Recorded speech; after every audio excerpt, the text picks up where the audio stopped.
Nous avons donc quelques nouvelles mises à jour sur le Galaxy S25 Ultra et il y a aussi un passage où Samsung s'excuse de ne pas avoir été assez innovant. Oui, vous avez bien entendu. Salut les gars, Sal ici. Alors tout d'abord, parlons de la conception de la caméra arrière du S25 Ultra. Le mois dernier, OnLeaks nous a donné un premier aperçu du S25 Ultra. Presque tout le monde était d'accord pour dire que le téléphone aurait des coins arrondis. Mais le vrai débat a commencé lorsqu'il s'agissait de la configuration de la caméra. OnLeaks et Ice Universe avaient des opinions différentes sur l'apparence des caméras, ce qui a suscité une certaine confusion.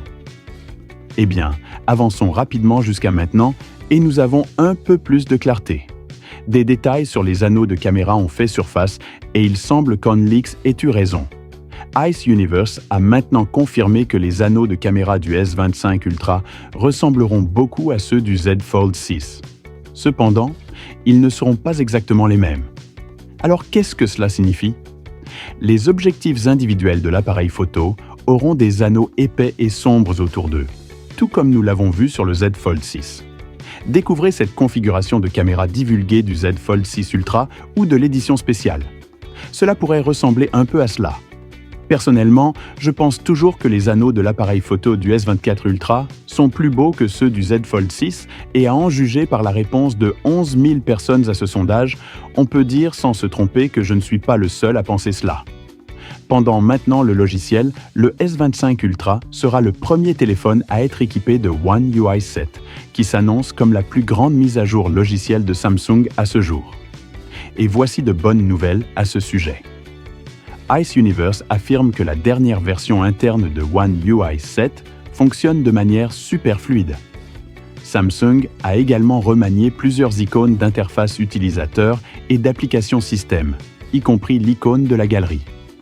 Maintenant, l'ancienne icône de la galerie a reçu beaucoup de haine à tel point que Samsung a décidé de la changer.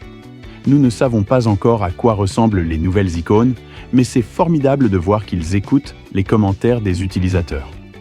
En parlant d'écoute des commentaires, Icy Neferus a également mentionné que Samsung ajoute plus d'options de widgets dans One UI 7. En fait, il dit que One UI 7 a le plus et les meilleurs widgets par rapport à tout autre skin ou système d'exploitation. Nous en avons déjà vu quelques-uns, comme un widget météo et horloge en forme de pilule, et un widget de temps d'écran. Il existe même un nouveau widget de taille 2x2 pour les routines, vous permettant de proposer 4 routines à l'intérieur. Bien sûr, il y a plus à venir, mais nous devrons simplement attendre et voir à quoi ressembleront ces nouveaux widgets. Ensuite, récemment, il y a eu des rumeurs selon lesquelles une puce Mediatek pourrait être utilisée pour les S25 et S25 Plus dans certaines régions. Cependant, selon un nouveau rapport, bien que Samsung ait eu des discussions avec Mediatek au sujet de la puce Diamond City 9400, ils ont finalement décidé de l'utiliser dans le S25 FE à la place. Cela signifie que les S25 et S25 Plus resteront probablement équipés du Snapdragon 8 Elite dans toutes les régions. L'Exynos 2500 est toujours confronté à des problèmes de rendement, il est donc plus que probable à ce stade que Snapdragon soit le choix de prédilection pour toute la gamme S25, ce qui est une excellente nouvelle. Et pendant que nous parlons du S25 FE, les médias coréens rapportent qu'il aura un corps plus fin, mesurant 7,6 mm, soit 0,4 mm de moins que le S24 FE. Tout cela est conforme au reste de la gamme S25 qui connaît une réduction similaire de l'épaisseur sur toute la ligne. Le S25 FE conserverait également le même écran de 6,7 pouces, donc aucun changement à ce niveau. Parlons maintenant de ses excuses. Ce n'est pas tous les jours que l'une des plus grandes entreprises technologiques du monde se manifeste et admet qu'elle est confrontée à un gros problème. Mais c'est exactement ce que Samsung a fait dans un communiqué de presse cette semaine. Le président de Samsung, Lee Jae-yong, a reconnu que l'entreprise traversait une crise et s'est directement excusé auprès des clients, des investisseurs et des employés pour ne pas avoir suffisamment innové. Il a également promis que Samsung allait procéder à de grands changements pour se remettre sur les rails. L'un de ces changements? Samsung a déjà mis en place une semaine de travail de 6 jours pour les cadres afin de créer un sentiment de crise au sein de la direction et de faire pression pour des améliorations. Ces excuses sont intervenues juste après que Samsung a annoncé ses prévisions de résultats pour le troisième trimestre 2024, où elle s'attend à réaliser un bénéfice d'exploitation de 6,8 milliards de dollars, soit environ 900 millions de dollars de moins que ce que les analystes attendaient. Pour être clair, ces excuses concernent principalement les mauvaises performances de Samsung dans sa division mémoire, semi-conducteurs et chipsets.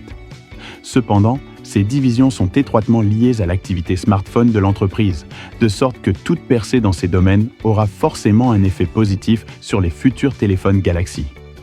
Les dirigeants de Samsung ont souligné que l'entreprise a l'habitude de transformer les crises en opportunités et qu'elle est déterminée à le faire à nouveau cette fois-ci.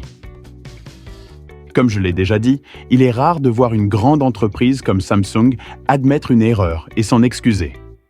Mais cela arrive finalement à toutes les entreprises. À un moment donné, les entreprises cessent de prendre de gros risques et se concentrent davantage sur la sécurité. Et cela semble être ce qui est arrivé à Samsung. Mais ne vous méprenez pas, ce n'est pas parce que leur innovation est lente que leurs produits manquent de qualité. La collection Galaxy reste l'une des meilleures collections du marché. Cependant, la dynamique derrière l'innovation révolutionnaire qui nous a tous fascinés en premier lieu, oui, il a disparu depuis quelques années maintenant. Mais il est bon de voir qu'ils reconnaissent le problème et font des efforts pour le résoudre. Espérons que ce ne sont pas que des paroles vides de sens et que Samsung tiendra réellement ses promesses. Donc, si vous avez quelque chose à ajouter à cela, je serai heureux de l'entendre et si vous recherchez plus de mises à jour sur le S25 Ultra, regardez cette vidéo et je vous verrai dans une autre. Merci Smarttech.